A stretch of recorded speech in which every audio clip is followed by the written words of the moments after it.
Silapa. What you call the show again? Southside Tunes. Yes. I'm supposed to be hosting with Yin. She's not here today because of personal reasons. She's having her own stuff, you know. But on the next episode, she's gonna be here, or on the live session. I don't know. Yeah, we'll see. But anyways, guys, Ndilapa, I'm with Rumbi. Well, he didn't want me to call him Michael Ruby. He said I should call him Ruby. Gotta be specific. No. Away. No, it's okay. It's okay. So guys, what's happening? We're just asking this guy who is Ruby, basically. Just finding out information, and then we'll be playing some of his music. I hope you like it. If you do, check out like the link session. You know, there will be some of his links there. You can check out on YouTube everything about him. But anyways, sentete yakho, you know, fanele ngibuwe suit yazi sami Bloemfontein guys, I forget. So without me wasting time, Mr. Ruby, thank you for joining us. Glad to be here, man. Glad to be here. Away. Please, you know, introduce yourselves. Just go in. Like, tell us who's Ruby. Rumbi. I would say Rumbi is a sometimes singer, occasional rapper, everyday creative. I dabble in a bit of production. I put my fingers in everything. Plain and simple like your girlie, I'ma state what I'm into. And if that makes you up, I'ma be in. Tension pent up, see minds and mind feel, and I feel everything all at once. When really all I want is silence. Look kama Skywalker, Simba na sita choka, Mufasa utaona, ngoja. Cause I bring it to something while I'm trying to play with everything. Away, because you know how I knew you, like I thought you were a producer. And then I realized you play guitar. I'm like, you rap when I was in the studio. I'm like, okay, cool, now let me just stop. Yeah, no, it's a crazy thing. It's just a creative basically. In different spaces, people tell you different things. I think in the Bloemfontein hip-hop community, they'll be like, he produces. But I'm with my instrumentalist right now. Like, no, but let me just play like it's fun. It's fun. Alright. Well, I brought him today to us guys because this guy makes beautiful like art for me from my side. So I was like, you know what, let me bring him to the show and let him tell us about himself. So like on a daily basis, what do you do? Are you always making art, or like a job, or you know, how's your life? I mean, things are really chill right now. If you look at like the larger like scope of everything, and every day, how would I say? I'm not making music every day. I used to feel like I need to prove to myself that I'm creative, but I've moved beyond that. I think it's reached a point where I'm like, I know I am a musician, I'm a creative, and every day is just, even if I don't make music, I improve, I develop as a person, and that impacts on my writing or my production. So I'll make a beat maybe once a week, twice a week, or I'll be doing music admin because I have some music on the way. Dates aren't like finalized yet, but I have some music on the way. So it depends. Sometimes I'm out shooting, sometimes I'm out helping friends. Every day is different. I think it's like that mostly in terms of creative. Like it's not a routine. You don't have a routine where you're like, you know what, today I'm having a Saturday session, today I'm having a Sunday session. Even though there's shows like that, you know, like the Zimbabwe session, you can. I played that I think twice now. It's Yeah, I feel like you guys should check that out. Also, I'm gonna put something in the hashtag Zimbabwe session. You guys should attend that. It's a great show. It's a very great show. Alright, moving right along to Omnyumbuzo. If you don't understand what that means, like the next question. I wish I could speak Sotho, but I mean, even if you spoke Sotho, man, I wouldn't understand that either, bro. So like, wait, aren't you Sotho? No, I'm not. What? Okay, wait. Let's go back, guys. My bad in assumptions. Wait, tell us, are you Sotho? No, I am not. I am not South African. So I'm Kenyan. Oh yeah, my so God. I'm not even like. Wait, so you were born in Kenya? Born and raised. I've been here for, I think this is my 4th year here. So wait, you have like a permanent residency? I'm on a study visa. I'm on a study visa right now. So yeah, I came into school. Guys, come on. I thought this guy was from Bloemfontein. Look at this. That's how you fit in, you know? You keep it low key. Man. You know, and you know, okay, ironically, I've never heard you speak Sotho. Yeah. But I assumed, because you know a lot of Sotho people. I mean, the cool thing is that a lot of times people speak with their hands. So like when I'm at checkers, for example, they'll be like saying things. I have no idea what they're saying, but I'm like, oh, you want me to put stuff in the bag? Oh, you're out of stock, and I'm like, nah, cool, I get what you mean. Nah, I got you, man. Yeah. Oh, body language. Body language like helps the most sometimes. Yeah, I think I use that the most too. Right, Chini. Yes, I just found out something I didn't know. I didn't know this guy is from out of the country. Okay, this is nice. Cause I was gonna ask, like, have you featured like the people you featured in your music, like people from here, like people from Bloemfontein, out of Bloemfontein. Like, how has that been? Like the whole experience, like in fact, like the experience surrounding your music, like you getting to start, you getting to realize this is what I want to do. I want to be a producer. I want to play guitar, that whole kind of thing. And like also giving advice to the people who are like, you know, I would like to be a creative like Rumbi or something like that. So how did that go? If you look at where it started, I started as a guitarist because my dad played guitar. There was a guitar line in the house. I'm like, you know, let me take advantage of this opportunity.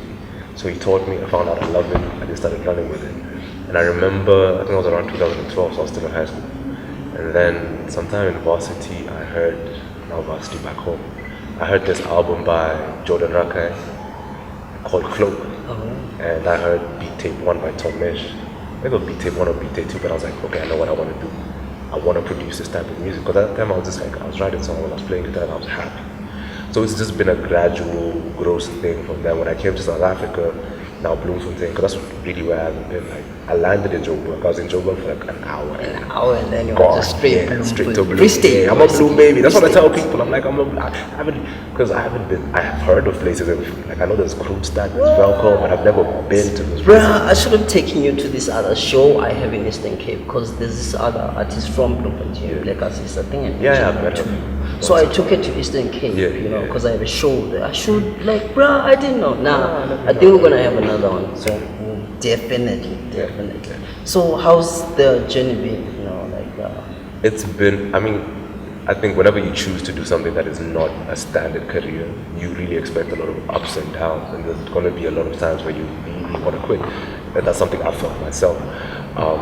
But the cool thing is, I think it's just like with life. You start out life really not knowing how to do it, and you'll never, I don't know if you'll ever really figure it out, but you do get better at doing it, and that's what's happening with me musically.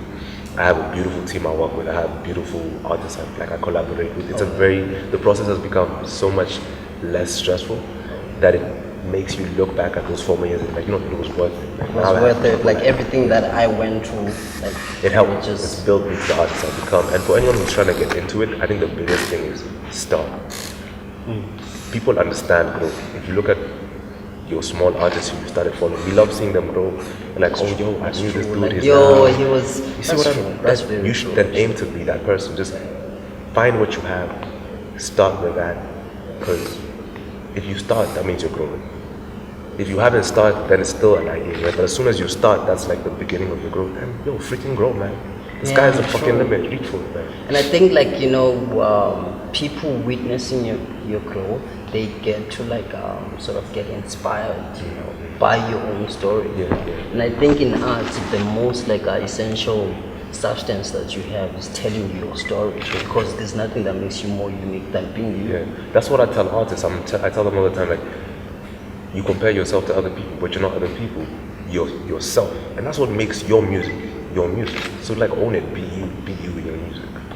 Away. So what would you say, like, one big factor that from Kenya to South Africa, like, that influence your music? Is it the environment? Would you say it's the people? Would you say, like, coming from Kenya to here change something in terms of growing as an artist? Definitely. I mean, when I was back home, I used to be part of this creative music group. It used to be called Rosie Rock. It still exists. And at that time, it was we were trying to grow artists. So there wasn't really a lot of time to focus on the individual, because it wasn't like, okay, we need to get you on stage, we need to get you on stage. So I'd always, like, I guess to a certain extent, compromise my own growth. And I came to South Africa and I'm like, okay, I'm not starting another group. So the only person I had to focus on, like, musically, was myself as an individual. And that's really kind of where the idea solo artist was born. Because before that, I was music admin, really. So I'd do events, I'd play guitar for a few people, maybe sing 1-2 songs, but it wasn't as much as I'm doing now. So I do feel like the shift. At first I was a bit hesitant about it, but now I love it. I'm really glad I came. That's dope, bro. That's dope. Because that's what I feel in love, like the artist you actually are. So if you were not this artist or this musician or creative you are, or not doing what you're doing like currently, what would you be doing? If I wasn't a musician, I would be a mother. I'd be a wife. I think I'd make an amazing stay-at-home father. Just the house husband kind of thing. You're like, you just wait for your wife to come back home. Play some man. guitar for her, like, baby, put your feet up. Let me take dinner. I feel like you would make like the best house husband like, with the guitar situation. You know what like I mean? every time the baby's crying, you just As soon as play she the comes guitar. in, it's like a soundtrack to her life. No, but if for real, I think if I wasn't doing music, I would do photography. I love photography. Oh, yeah. And I actually started I started doing photography before I did. No, I started with sketching. I used to sketch. I started doing photography, fell in love with it, and I realized I love it to the point that I can't make money from it. I don't want to make money. I just want to take pictures. Like, You just want like the creative part of it, not like what we call the thing we do, just the admin call commercializing. Yeah. Yes, oh guys, it's whole English is just not my best friend. But yeah, we commercialize art so much nowadays, like it loses some of its substance. You know? And it's such an unfortunate thing, and I keep on telling a lot of my friends who are doing creative stuff, and I'm like, just because you're good at it, just because you're amazing at it, doesn't mean you need to make money from it. It can be a spiritual thing, it can be a self thing. It can be something that helps you, like in bad days, you know, you feel like creating something. Then You create, you get it out, and you move on. You show the people you love, but it doesn't need to be, I have to sell it, and they shouldn't pressure you into it. Like, it's, art in itself is a beautiful thing. The ability to sell it is also amazing, but it shouldn't always be the core focus if you're an artist. Yeah, I think that's like also the pressure that comes with like getting the money, you know, kind of thing. I know like money is a very essential asset, but you know, we get lost in this chasing and then we get to lose ourselves, which is bad. I mean, like, that's bad.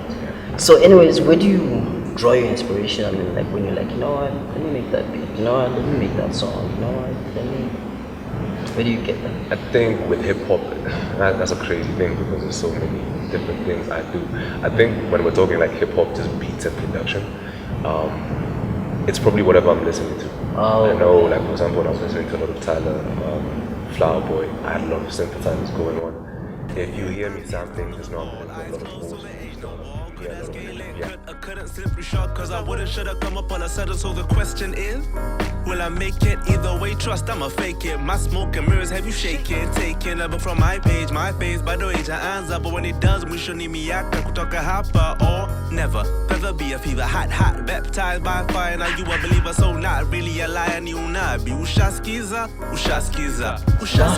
Last words, guys. What would you like to leave to the industry? Like, I would love maybe 10, 20 years from now for a young, boy, girl, non-binary to pick up a guitar, pick up an instrument and tell their parents, this is what I want to do, and we've created an industry where their folks feel more comfortable than our folks feel. Because I think a lot of us started while we were still in our parents' house, and it's like, what do you want to do? So you want to be poor? Then you know that's and it's. Do you know what I call it? I call it apartheid PTSD.